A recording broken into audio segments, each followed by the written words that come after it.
So, very good morning to every one of you all. Good morning, all my virtual students also. Chapter 2 में there was one last section that was pending and that was section number 3A. तो एक बार section number 3A के बारे में हम लोग जान लेते हैं and then we will move on to the next chapter which is chapter number 3 relating to prospectus and allotment of securities. Let's check it out. Chart book में शायद से सेक्शन 3A नहीं है, तो मैं मेन बुक की हल्की सी झलक आपको दे देती हूं, उसी का फोटो लेके आप चार्ट बुक में स्टिकी नोट पे चिपका देना उसको, ठीक है?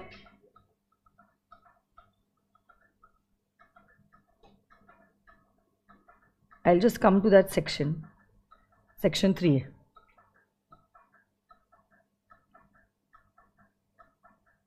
ये 3 पॉइंट्स का सेक्शन है, that's it. झालं.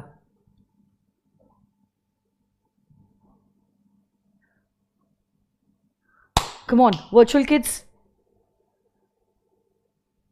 Okay, Aditya. So now the audio video is clear. Let's start then. Members are severally liable in certain cases. अच्छा, सेक्शन 3 जो है 3 वो ये कहता है कोई भी कंपनी जब इनकॉर्पोरेट होती है उसको इनकॉर्पोरेट करने के लिए, फॉर्म करने के लिए कम से कम 1, 2 या 7 लोग लगते हैं. 1 in case of a 1-person company, 2 in case of a private company and 7 in case of a public company. Okay, तो ये कहता है, ये कहा गया है इन सेक्शन नंबर 3.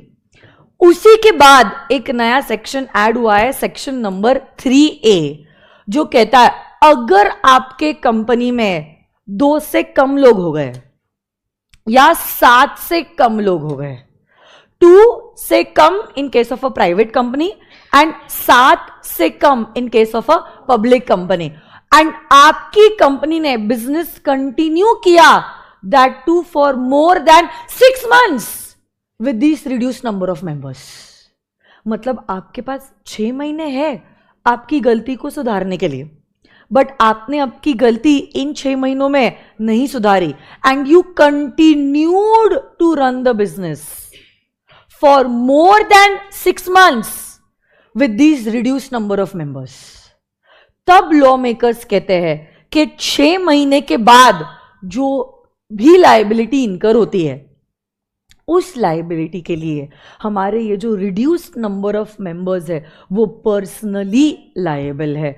पर्सनली तो लायबल है, personally as well as severally liable.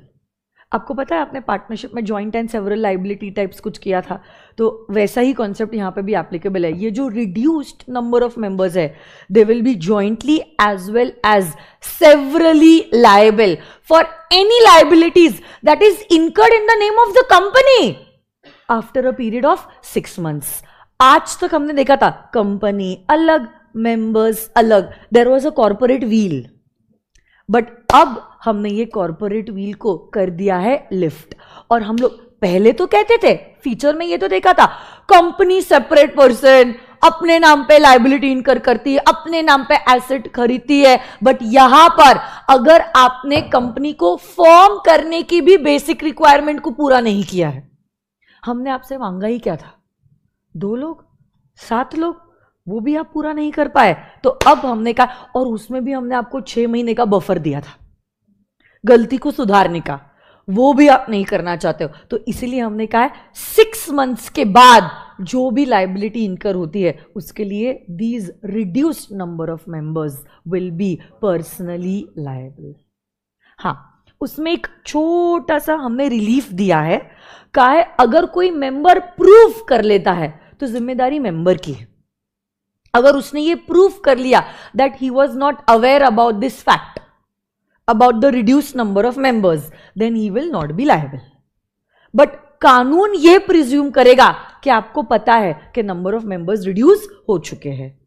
अगर आपको जेन्युइनली नहीं पता था तो ये जिम्मेदारी किसकी है? आपकी है, to prove that you are not aware that the number of members have been reduced. और अगर आप ये प्रूफ करने में काबिल हो गए तो आप लायबल नहीं होंगे. इसके लिए एक लीगल वर्ड है Cognizant. So see, each and every person, एक मिनट मार कर, each and every person who carries on the business after those 6 months and is cognizant मतलब he is aware, उसको पता है कि नंबर ऑफ मेंबर्स रिड्यूस हो चुके हैं और हम कुछ भी एक्शन नहीं ले रहे हैं to meet the statutory requirement, तब आप गिल्टी हो और आप पर्सनली एंड सेवरली लायबल रहोगे. But if you are able to prove that you are not cognizant म्हणजे यू आर नॉट अवेयर, तो ऐसे केस में you will not be liable.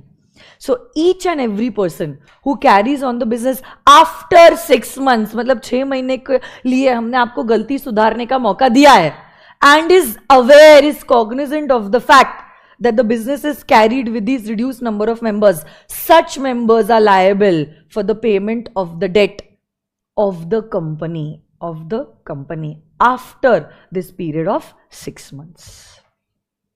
तो ये सेक्शन क्या कहता है? Number of members reduce below 7 और 2 इन case of public and private company respectively, and the company carries on the business for more than 6 months. तो 6 महीने के बाद कंपनी के नाम पे जो भी लायबिलिटी इनकर होती है उसके लिए ये नंबर ऑफ मेंबर्स, जो रिड्यूस नंबर ऑफ मेंबर्स है, विल बी पर्सनली लायबल. इसका एक फोटो ले लेते हो क्या? सेक्शन 3A का ले लीजिए.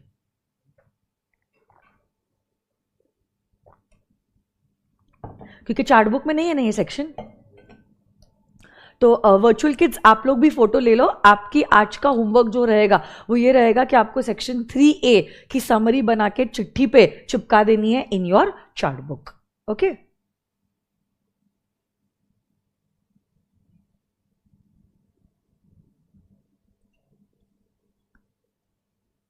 ब्रेक में जूस लेके आ जाना.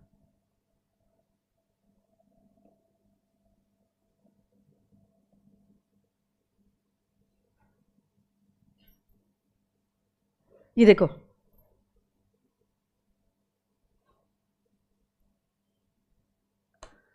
एक कंपनी है जिसका नाम है एक्स लिमिटेड. क्या नाम है? क्या, कौन सी कंपनी है? प्राइवेट या पब्लिक? नाम से पब्लिक. तो कम से कम कितने मेंबर्स हो गए इस कंपनी में? 7. और है 7 मेंबर्स. देखो ABCDEFG क्या 7 मेंबर्स है? ओके. अब देखो क्या हुआ, 1 मार्च को सी ने अपने सारे के सारे शेयर्स ए को ही बेच दिए. ए वो पर्सन है जो एग्जिस्टिंग मेंबर है. ए कौन है? एग्जिस्टिंग मेंबर है. सी ने अपने शेयर्स अगर ए को बेचे हैं, अभी सी मेंबर नहीं रहा और सी के सारे शेयर्स अभी ए होल्ड कर रहा है, बट ये घटना के बाद कंपनी के मेंबर्स कितने हो गए? 6 हो गए. अरे हाँ है ना. चाहिए कितने? 7. है कितने? 6. अब देखो ये घटना कब हुई है? 1 मार्च. अरे बोलो ना, 1 मार्च से अगर आप 6 महीने ऐड करते हो तो आप आ जाते हो टू 19 1 सितंबर. अरे हाँ या ना. 1 सितंबर के बाद 1 सितंबर के बाद कोई भी लाइबिलिटीज अगर कंपनी के नाम पे इनकर होती है, कंपनी लायबल नहीं होगी. Then the members will be personally liable. बराबर ना. ये 6 महीने के दौरान अगर कोई लायबिलिटी इनकर हुई है, कौन लायबल है? कंपनी या मेंबर्स? कंपनी. ओके. और 1 मार्च के पहले अगर कोई लायबिलिटी इनकर हुई है, उसके लिए कौन लायबल है? यहां पे तो सवाल ही नहीं उठता है. यहां पे तो 7 ही मेंबर्स है. हादसा तो 1 मार्च को हुआ है और हम तो कह रहे हैं 6 महीने के दौरान भी कंपनी लायबल है. हम तो अज्यूम कर रहे हैं कि आपसे गलती से मिस्टेक हो गई है, आप सुधार लो अपनी गलती. अभी भी कंपनी लायबल है, बट 6 महीने के बाद अब हम आपको मौका नहीं देंगे. अब हम कहेंगे members will be personally liable. Okay, पक्का. अगर नया मेंबर ऐड हो गया तो फिर मिनिमम रिक्वायरमेंट पूरी हो गई.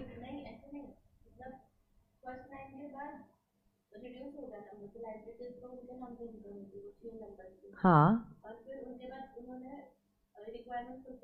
तो उसके बाद तो फिर कंपनी लायबल रहेगी वापस से, है ना.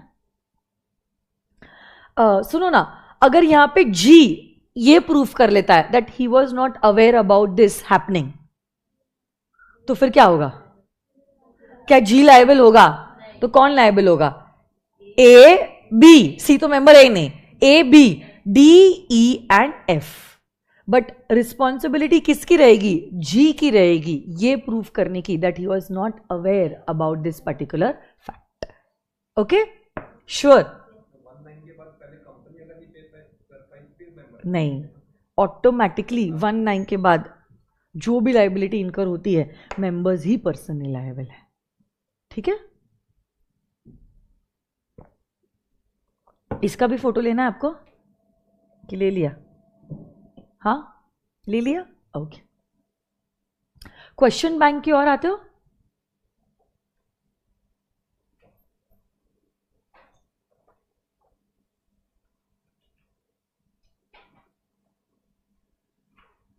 क्वेश्चन बैंक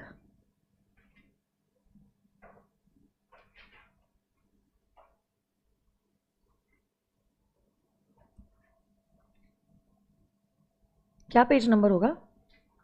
चैप्टर 2 का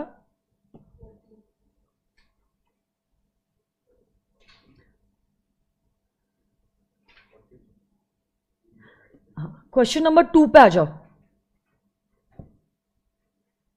सेक्शन 19 बहुत इंपॉर्टेंट सेक्शन है, ये हमने आपको बताया था. आज 2 क्वेश्चंस हम क्लास में करेंगे सेक्शन 19 के, और 2 क्वेश्चंस हम आपको होमवर्क देंगे सेक्शन 19 के. तो सेक्शन 19 एकदम पक्का हो जाएगा. कल जाके अगर आपके एग्जामिनेशन सेक्शन 19 के ऊपर सवाल आता है, now you will be very sure कि हाँ चलो हमको तो इसका सवाल का जवाब देने आएगा, क्योंकि काफी तरीके से हमने उसके क्वेश्चंस भी सॉल्व कर ली है. Let's check it out. Come on guys, I hope आप लोग होमवर्क करते हो. Okay, as at 31st March 2018, the paid up share capital of S Limited is 1 crore divided into 10 lakh equity shares of rupees 10 each. Of this, H Limited is holding 6 lakh equity shares and 4 lakh equity shares are held by others. एक बात बता मुझे, S Limited, सुनो ना, S limited के total number of equity shares कितने हैं? 10 lakh. S limited के 10 लाख के नंबर ऑफ इक्विटी शेयर्स में से number wise 6 lakh equity shares H limited hold कर रहा है, मतलब 60%. मतलब is it more than 1/2? Assuming के जितने शेयर्स है उतना ही प्रोपोर्शनेटली वोटिंग है. इससे क्या आप ये कंक्लूड कर सकते हो, एच होल्डिंग और एस सब्सिडरी. इंस्टीट्यूट क्वेश्चन में ये नहीं बोलेगा ये होल्डिंग है ये सब्सिडरी है, ये आपको पता करना है फैक्ट्स जानकर. समझ रहे हो आप? ऐसे कैसे होल्डिंग और सब्सिडरी? बताओ मुझे. More than 1/2 is held by H limited of S limited, इसीलिए एच होल्डिंग, एस सब्सिडरी. हाँ, अरे हो कि नहीं? Simultaneously S Limited is holding 5% equity shares of H Limited, out of which 1% are held as a legal representative of a deceased member of H Limited. So basically, subsidiary is also holding the shares of its holding company 5%. 5% के भी but 2 बच्चे हैं. 4% subsidiary ने hold किया था before they became holding subsidiary, and 1% it's holding as a legal representative of a deceased member. अब institute सवाल पूछता है, on the basis of the given facts examine and answer the following questions. Can S limited make further investment in the equity shares of the holding company? further investment हो सकता है क्या? एक बार आप होल्डिंग सब्सिडरी बन गए, उसके बाद subsidiary company can not purchase the shares in its holding company. In fact holding company भी कोई भी शेयर्स का अलॉटमेंट या ट्रांसफर सब्सिडरी के नाम पे नहीं कर सकती है. हाँ या ना? फर्स्ट क्वेश्चन का जवाब ये है, can S limited exercise voting rights at the AGM of H limited? देखो, वोटिंग राइट्स आप किसके लिए एक्सरसाइज नहीं कर पाओगे? हाँ, उसके लिए कर सकते हैं बट वो जो 4% के शेयर्स है जो आप होल्ड कर रहे हो before you became holding and subsidiary, उसके लिए आप वोटिंग राइट एक्सरसाइज नहीं कर सकते. Only if you are holding the shares as a trustee और as a legal representative then you are entitled to vote. और एक सवाल पूछा है, कैन एच लिमिटेड अलॉट और transfer some of its shares to S limited? No. एक बार ये लोग होल्डिंग सब्सिडरी हो गए, उसके बाद होल्डिंग कंपनी ना अलॉट कर सकती है और ना ट्रांसफर शेयर्स कर सकती है to the subsidiary company. 3 mark का ये सवाल है, एक पॉइंटर 1 मार्क आपको देगा. इससे इंस्टीट्यूट ने सेक्शन 19 का पूरा नॉलेज आपसे ले लिया है. डायरेक्ट थ्योरी ना पूछते हुए इंस्टीट्यूट ने ऐसा केस बना के आपको सवाल पूछा है. In fact it is easier. Direct theory में तो कभी कभी कुछ पॉइंट्स स्किप भी हो जाते हैं. क्वेश्चन देख के आपको क्लिक हो जाता है कि क्या प्रोविजन आपने पढ़ा था. देखना है क्या एक बार आंसर? फर्स्ट पैराग्राफ में हमने प्रूफ किया है कि इसके 10 लाख इक्विटी शेयर्स है, उसमें से 6 लाख एच लिमिटेड होल्ड कर रहा है और इसलिए हम लोग ये बताएंगे एच लिमिटेड होल्डिंग और एस लिमिटेड उसकी सब्सिडरी. ये हमने पहले बता दिया क्योंकि इंस्टीट्यूट ने फैक्ट्स में ऐसा कुछ नहीं लिखा है, तो इसलिए फर्स्ट पॉइंट में हमने ये बता दिया कि ये कंपनी होल्डिंग हो गई और ये कंपनी उसकी सब्सिडरी हो गई. फिर हमने प्रोविजन बताया कि सेक्शन 19 के हिसाब से no company shall hold the shares of its holding company. इसीलिए S limited further investment H limited में नहीं कर सकती. आगे फिर हम कहते हैं सब्सिडरी कंपनी वोटिंग कर सकती है होल्डिंग कंपनी में, but only in those shares which is holding as a legal representative or as a trustee. यहां पे आप 1% शेयर्स होल्ड कर रहे हो एज अ लीगल रिप्रेजेंटेटिव, उसके लिए आप वोटिंग राइट एक्सरसाइज कर सकते हो. 4% के लिए आप वोटिंग राइट एक्सरसाइज नहीं कर सकते. और आगे ये भी कहा है होल्डिंग कंपनी कोई भी फर्दर अलॉटमेंट या ट्रांसफर ऑफ शेयर्स नहीं कर सकती in favour of its subsidiary company, और अगर किया भी सच अलॉटमेंट और ट्रांसफर शैल बी वॉइड. पक्का ना? ओके. क्वेश्चन 3 हमारा हो चुका है. आ जाओ क्वेश्चन नंबर 4, नवंबर 20. वो मई 19 का क्वेश्चन था, ये नवंबर 20 का है. Let's check it out. आप लोगों का पेपर पहला पेपर रहेगा ना न्यू सिलेबस का, है ना? नहीं वैसे नहीं बेटा, एग्जाम्स आ रही है पास में अभी, समझ गया न्यू सिलेबस के हिसाब से तो आपका फर्स्ट पेपर है ना. बहुत डिटेल में पढ़ के जाना, कुछ भी सवाल पूछ सकते हैं इंस्टीट्यूट, और आपके लिए तो पूरा एक्सपेरिमेंट है. So you don't have any trends. या तो यूजुअली अपन क्या होता है, पिछले कुछ पेपर्स देख के थोड़ा बहुत तो अंदाज लगा सकते हैं, बट अभी के पेपर के लिए आप कुछ भी नहीं बोल सकते हो. अगर आप सीए फाउंडेशन का दिसंबर का पेपर देखोगे, सीए फाउंडेशन के लॉ का पेपर का, लोग बोलते थे अरे लास्ट अटेम्प्ट है ओल्ड स्कीम में, ज़्यादा बहुत इजी होगा, ज़्यादा बच्चों को निकाल देंगे. कुछ भी नहीं. क्या पूछा है सवाल? क्या पेपर निकाला है लॉ का? क्या कोने कोने में से सवाल पूछे हैं? पेपर तो टफ था, चेकिंग और भी tough. So you can not predict anything, just go with a blank slate. हर एक कोना आपको पढ़ना है तो ही आपकी बात बनने वाली है. इंस्टीट्यूट आजकल बहुत अनप्रिडिक्टेबल हो गया है, बहुत बड़े बड़े झटके दे रहा है. वो झटका आपको ना लगे उसके लिए आपको अभी प्रिपेयर करना जरूरी है. ठीक है? इंस्टीट्यूट ने फाउंडेशन का अटेम्प्ट ऑलमोस्ट 20 डेज से पोस्टपोन किया और 31 दिसंबर से पेपर हुए. बट आपको पता है रिजल्ट जहां पे पहले निकालता था उसी दिन पे रिजल्ट निकाला इंस्टीट्यूट ने.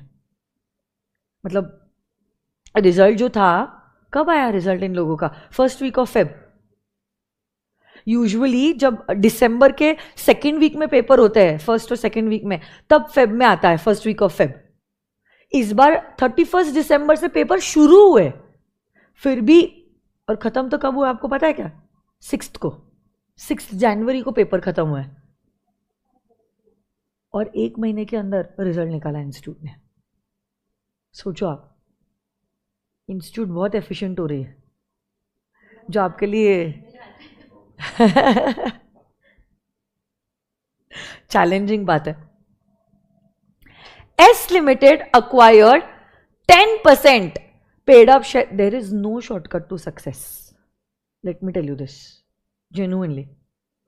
आप किसी से भी पूछ लो जो अभी बच्चे पास हुए हैं इंटर की एग्जामिनेशन, रैंकर हो ना हो, जो बच्चा पास भी हुआ है ना, पास, भाई चलो पास हो गए हम, 150 मार्क मिल गए, वो 300 में, मतलब 600 में से 300 मार्क्स भी जिस बच्चे को मिले हैं वो भी ये नहीं बोलेगा कि मैंने शॉर्टकट से पास हुआ हूं।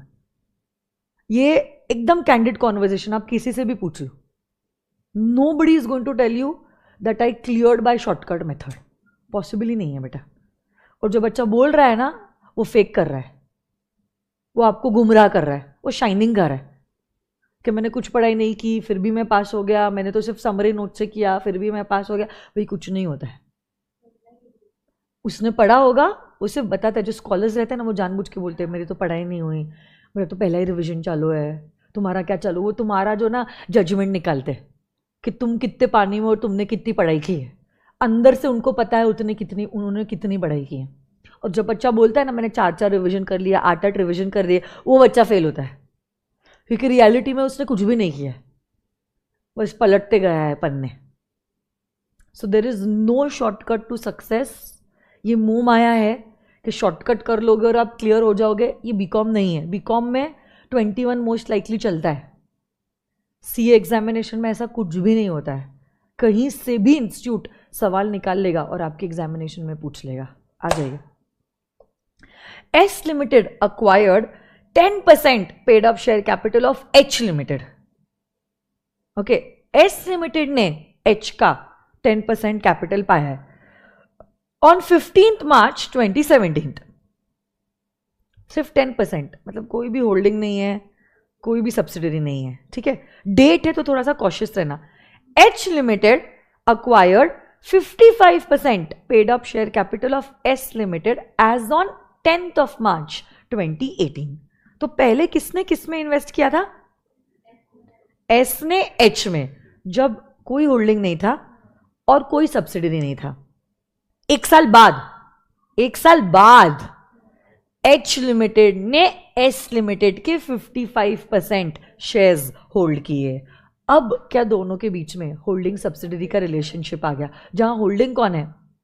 H, और सब्सिडरी कौन है? बट S ने जो H में इन्वेस्ट किया था, क्या वो ये होल्डिंग सब्सिडरी रिलेशनशिप बनने के पहले किया था?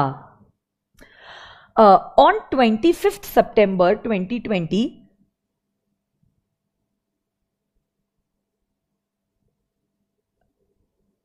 H Limited on 25th September 2020 decided to issue bonus shares in the ratio of 1:1 to all the existing shareholders. Accordingly, bonus shares were allotted to S Limited.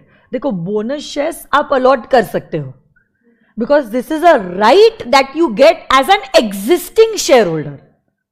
वो चलेगा, बट नए shares आप transfer या अलॉट नहीं कर सकते हो. Bonus is an exception. Now examine the validity of the provisions of the Companies Act and decide the validity of the holding of the shares by S Limited in H Limited. ये जो H में 10% hold करता है, क्या वो continue कर सकता है to hold the shares? Yes. But S Limited will not be entitled to vote. But can it continue to hold the shares? Is it valid? अरे बोलो ना, क्या ये एक्सेप्शन में आता है? कौन सी सेक्शन के एक्सेप्शन में? Section number 19. Okay. And examine the validity of the allotment of bonus shares. Virtual kids please जवाब दीजिए. सिर्फ गुड मॉर्निंग के लिए ये ग्रुप नहीं खोला है मैंने. कम ऑन गाइज.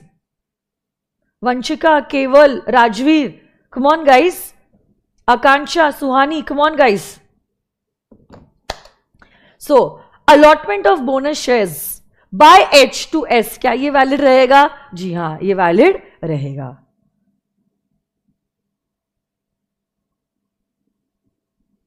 सो देखो यहाँ पे यही कहा है, यहाँ पे पहले आपको प्रूफ करना पड़ेगा कि इन दोनों के बीच में होल्डिंग सब्सिडरी का रिलेशनशिप है, ठीक है। फिर आप यहाँ पे कहोगे कि सेक्शन 19 के द्वारा holding company can not allot और transfer shares to its subsidiary company, और अगर किया भी है ऐसा कुछ अलॉटमेंट तो ये ट्रांसफर या allotment will be considered as void. But this general rule का एक्सेप्शन है जो कहता है अगर सब्सिडरी कंपनी ने होल्डिंग कंपनी के शेयर्स में इन्वेस्ट किया था even before they became holding and subsidiary तो ये बात चलेगी। तो उस एक्सेप्शन के द्वारा आप होल्ड करना कंटिन्यू कर सकते हो, but you will not be allowed to vote. और बोनस शेयर्स वैलिड है because this is an exception to the general rule. Okay,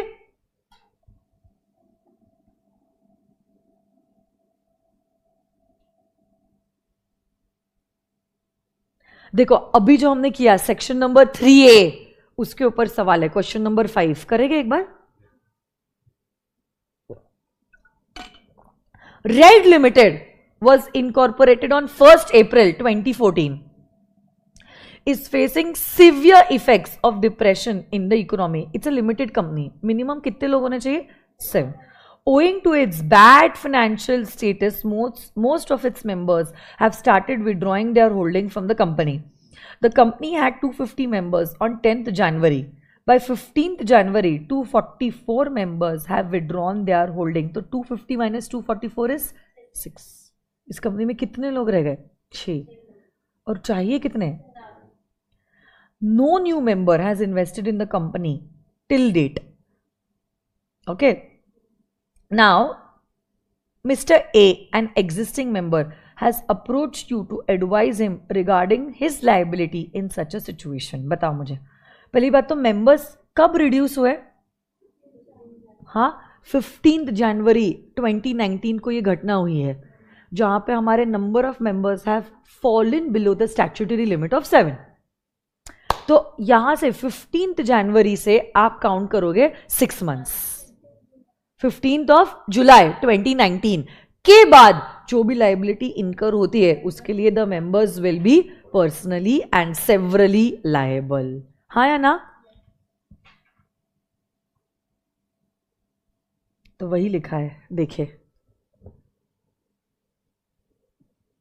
if the number of members is reduced in a public company below 7 and the company carries on the business for more than 6 months, every member, okay, who is every person who is a member of the company after those 6 months and is cognizant, aware of the fact that the number of members is reduced below 7 shall be personally and severally liable for the payment of the whole debt of the company and can be severally sued. Yes or no guys? और यहां पे हमने वही बताया है, 250 थे, 244 चले गए, 6 ही रह गए, मतलब पब्लिक कंपनी में number of members have fallen below 7। हाँ या ना? And these members have continued beyond a specified limit of 6 months. The reduced number of members during the period of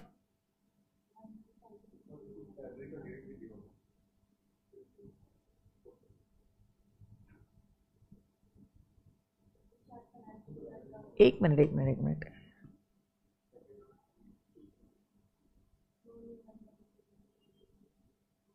No new member has invested in the company after 15th Feb till date. 15th Feb कहां से आ गया? ये तो 15 जैन है ना, जब ये घटना हुई थी।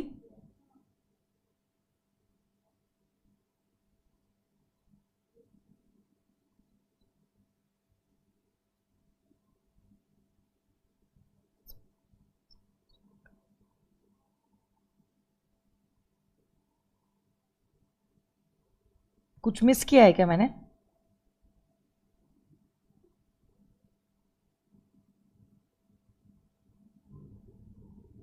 The reduced number of members during the period of 1 month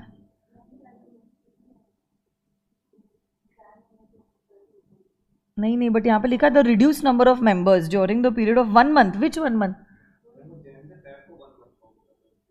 नहीं ना, बट 15 जैन को नंबर ऑफ मेंबर्स अगर रिड्यूस हुए हैं तो वहां से 6 मंथ्स के बाद, उसके बाद ही मेंबर्स लायबल होते हैं। 6 महीने का तो बफर है ना। यहां पे होना चाहिए आफ्टर 15 जनवरी टिल डेट, ऐसा होना चाहिए क्या?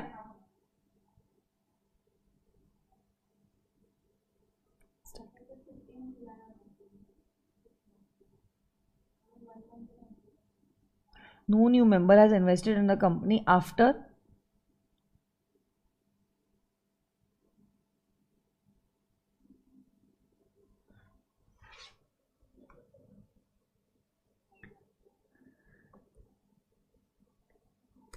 एक मिनट।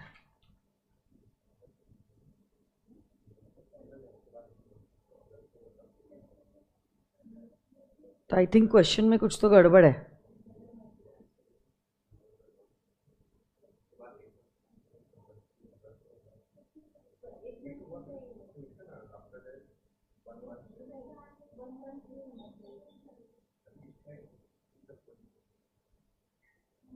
अरे इंस्टीट्यूट ने आरटीपी भी हटा दी क्या सारी?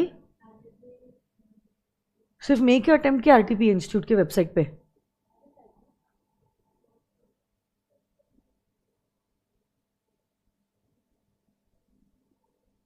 ओल्ड सिलेबस में जाओ क्या फिर? आरटीपी में तो इंस्टीट्यूट ने अभी सिर्फ मेक की आरटीपी इशू की है, प्रीवियस आरटीपीज हटा दी उन्होंने। अरे यार,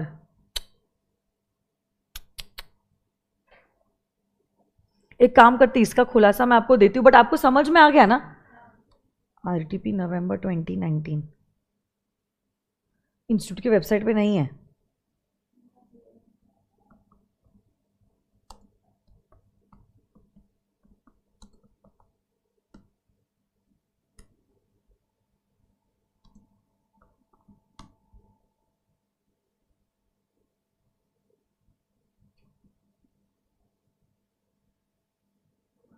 मैं चेक करके आपको बोलती हूँ।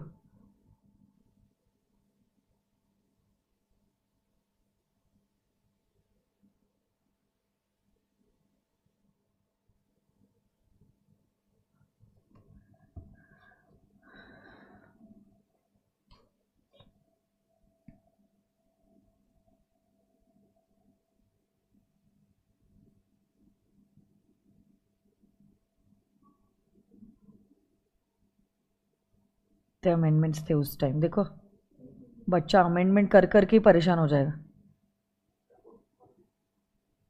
क्वेश्चन 6 है क्या?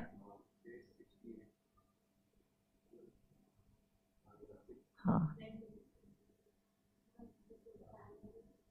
सेम क्वेश्चन है।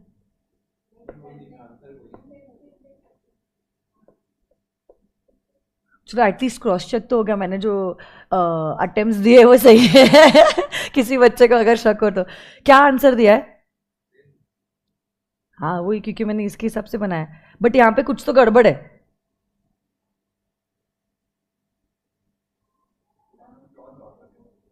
The reduced members of the company, the number of members in the said public company have fallen below 7 and these members have continued beyond a specified limit of 6 months. The reduced members of the company during the period of 1 month.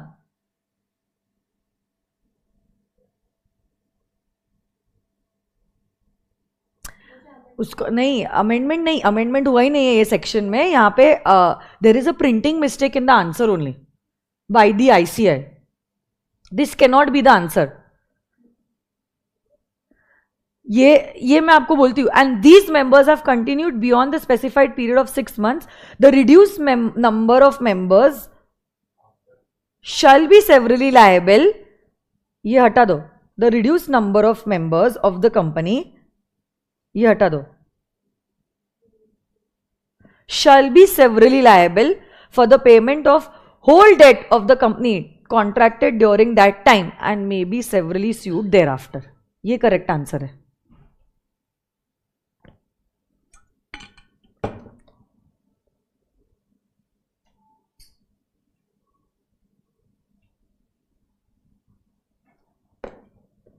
So this is some printing mistake by the ICI. ये अपनी गलती नहीं है, मैंने जो बोला है that's correct. Question 6 तो हमारा हो चुका है, 7 भी हो चुका है, 8 भी हो चुका है, 9, 10 भी हो चुका है, 11 होमवर्क के लिए दिया था, 12 हो चुका है, 13 हो चुका है, 14 भी हो चुका है,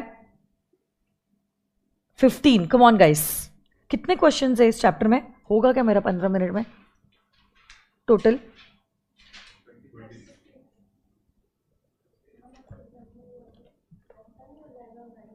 क्या हुआ एग्जाम में? बट आरटीपी में आप लोगों की डिस्कस करूंगी ना, तो फिर अगर कुछ गलत होगा तो फिर I will tell you that this is a printing mistake. Last attempt के आरटीपी में भी कुछ सेक्शन नंबर का मिस्टेक था इंस्टीट्यूट का, तो दे आर ह्यूमंस ना, इट माइट हैपन कि गलती हो गई उनसे भी. तो मैं डिस्कस करूंगी ना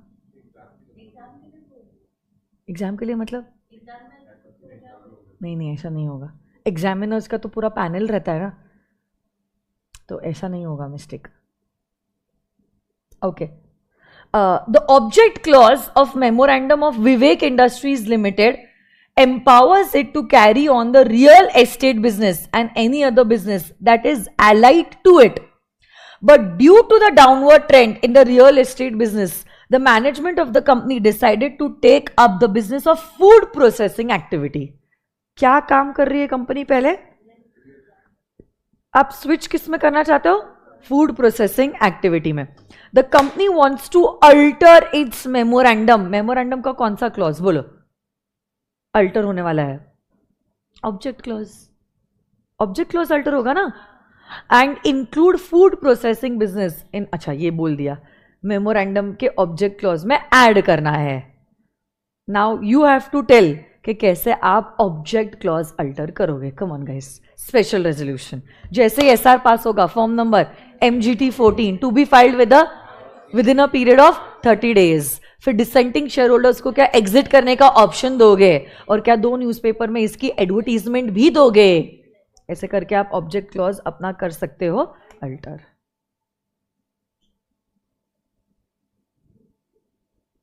ओके.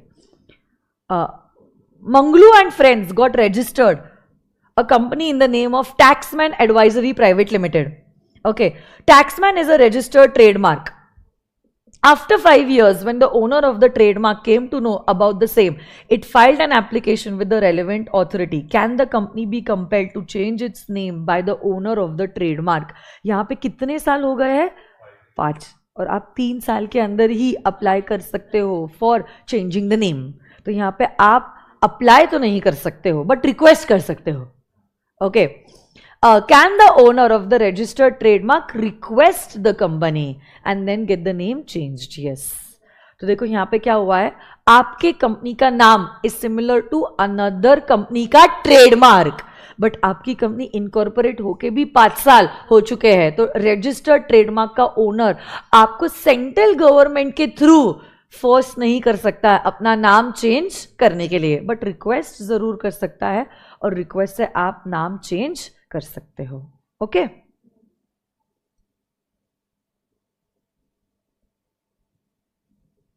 तो ये वॉलेंट्री चेंज इन नेम आ जाएगा, कंपल्सरी नहीं होगा यहां पे, क्योंकि रिक्वेस्ट आप कर रहे हो. आप वॉलेंट्री नाम चेंज कर सकते हो by passing a special resolution. And of course नाम जब भी चेंज होता है, you need to take the prior approval of the central government. Section number 13 की ये बात है.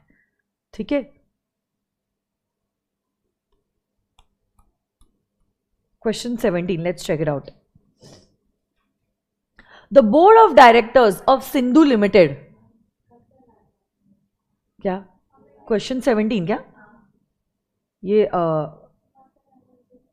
अच्छा ठीक है. क्वेश्चन 17 कट कर लीजिए. मेरे को आप एक बार बता दोगे क्या मैंने कौन से क्वेश्चंस कट किए हैं? नहीं, बाद में आप मेरे को लिख के.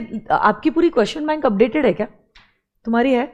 मैंने पूरे जो भी है चैप्टर 11 चैप्टर्स और बाकी के भी चैप्टर्स में जो भी क्वेश्चंस अगर कट किए हैं, आप मेरे को कल एक चिट्ठी पे लिख के दे दोगे? घर पे उतना काम करके आओगे? Thank you. ओके, आ जाइए.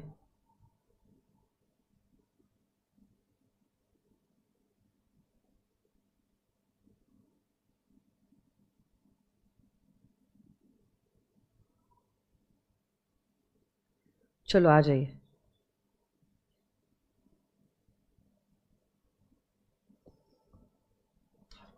क्वेश्चन 17 प्लीज कट कर दो।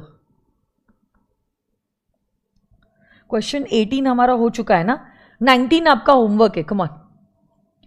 ये सेक्शन 19 के ऊपर है, क्वेश्चन 19 सेक्शन 19 होमवर्क, और एक है 19 के ऊपर जो मैं होमवर्क आपको देने वाली हूं, इसी के बाद वाला question 20। 19 and 20 both are for homework. और एक क्वेश्चन है फिर भी 19 के ऊपर 21, चलो वो डिस्कस कर लेती हूं मैं। अच्छा ये सेम है, क्वेश्चन 21 भी कट करवाया मैंने, ये तो सेम है, 10%, 55% बोनस शेयर्स। क्वेश्चन 21 भी कट कर दो। वो कट वाले में ये भी लिख देना हाँ बेटा।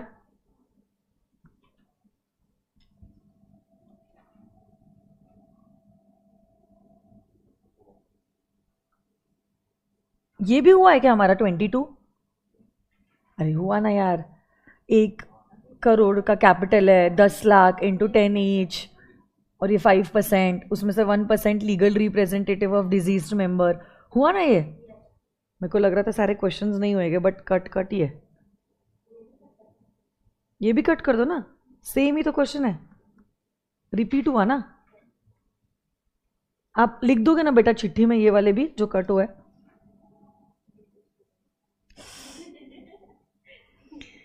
क्वेश्चन 23, आपको 2 क्वेश्चंस मैंने होमवर्क के लिए दिए, 19 और 20, दोनों भी सेक्शन 19 के ऊपर ही है।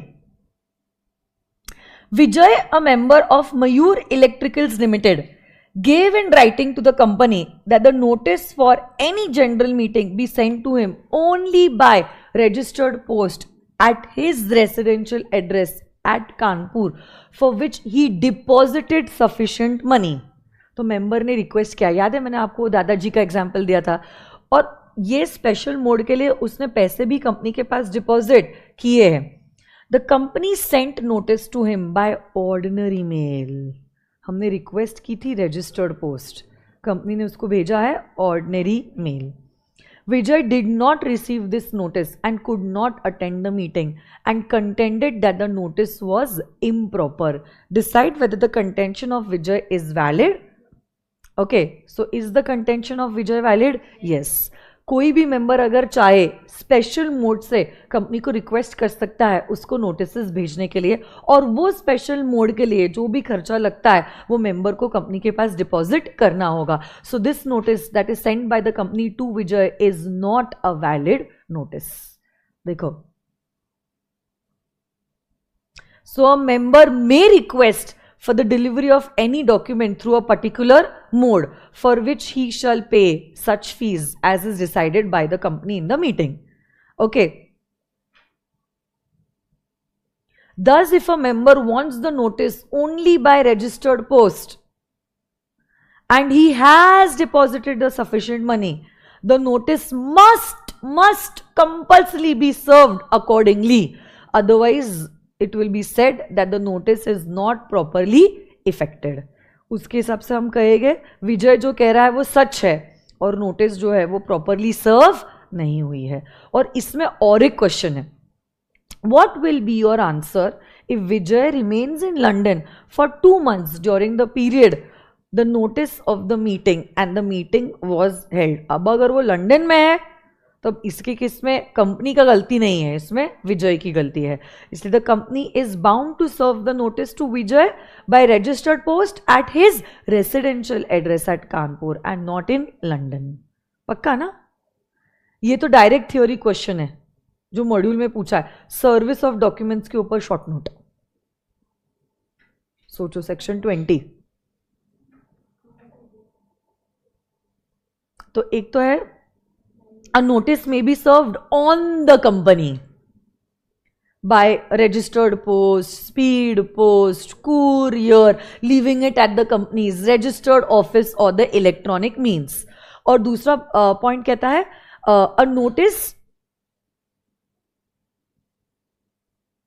may be served by the company to the members or the registrar by normal post, speed post, courier, registered post, leaving it at the office or by the electronic means. और अगर member अगर चाहे तो request कर सकता है कि उसको नोटिस मिले कोई स्पेशल मोड के द्वारा, जिसके लिए उसको रिक्विजिट फीस जो है वो कंपनी के पास करनी होगी डिपॉजिट. ओके,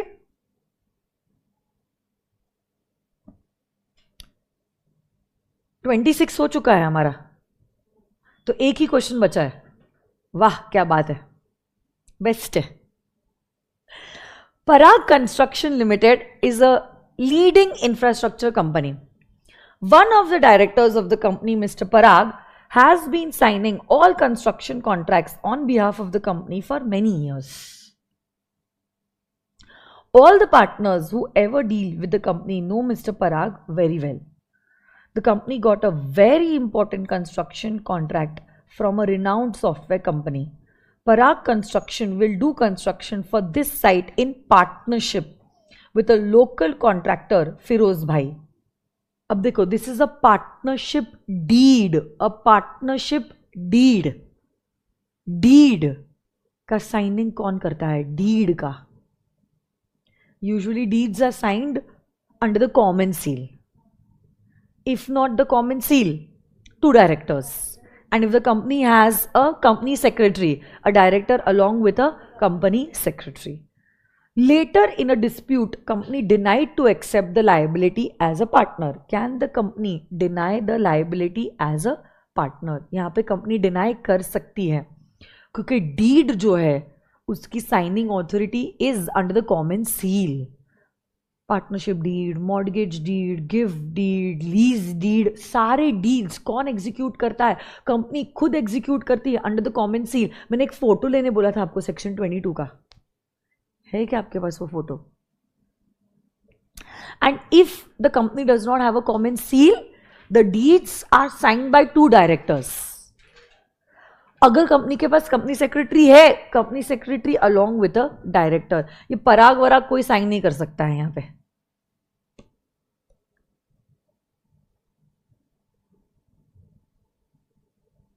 So, देखो, अगर कॉमन सील है, common seal should be affixed. Common seal अगर नहीं है, it should be signed by two directors. और अगर कंपनी सेक्रेटरी है तो director and a company secretary. In the present case, the company has not given any authority to Mr. Parag. It means Parag is not legally entitled to execute the deed, and thus the deed is not going to bind the company. Therefore, the company can deny its liability as a partner. नहीं, but आपको तो ignorance of Indian law is no excuse at. तो अगर third party company के साथ deal कर रहा है, he should be aware about section number 22 कि किसके पास पावर है डीड एग्जीक्यूट करने का. क्या पता नहीं होगा? नहीं, फिर भी माना जाएगा that you are aware about the Indian laws, है ना. तो हम कंपनी को प्रोटेक्ट करेंगे, इस बंदे को प्रोटेक्ट नहीं करेंगे. ठीक है. तो देखो, हमारा अभी तक कितना कुछ हुआ है. चैप्टर नंबर 7 हो गया है, चैप्टर नंबर 6 हो गया है, चैप्टर नंबर 2 हो गया है, फॉरेन कंपनीज मतलब चैप्टर नंबर 11 हो गया है, फेमा हो गया और एलएलपी हो गया है. इतना हमारा हो चुका है. अब हम कल से शुरू करोगे विथ चैप्टर नंबर 3. तो क्या क्या बचा है, मेरा कितना बचा है मैं आपको बताती हूँ. मेरा चैप्टर नंबर 3 बचा है और चैप्टर नंबर 4 बचा है. चैप्टर नंबर 3, चैप्टर नंबर 4 और चैप्टर नंबर 5 बचा है. बराबर ना. और जीसीए बचा है. कल जीसीए करना है क्या कि कंपनीज एक्ट ही कंटिन्यू करना है? कंपनीज ही करे, ठीक है, चलेगा. तो फिर हम लोग क्या करते हैं, लाइन से कर रहे थे 3, 4, 5, क्योंकि 3 और 5 छोटा है और बीच में हम लोग 4 को ले लेंगे. तो 3, 4, 5 लाइन से ही करते हैं. चैप्टर नंबर 3, 4, 5 हो जाएगा. ठीक है.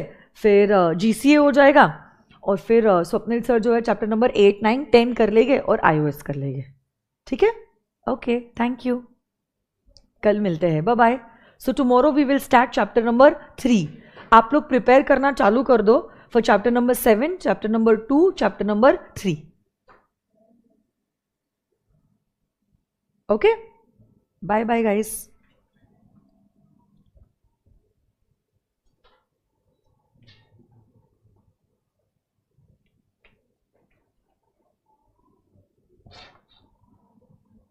Bye bye, virtual kids.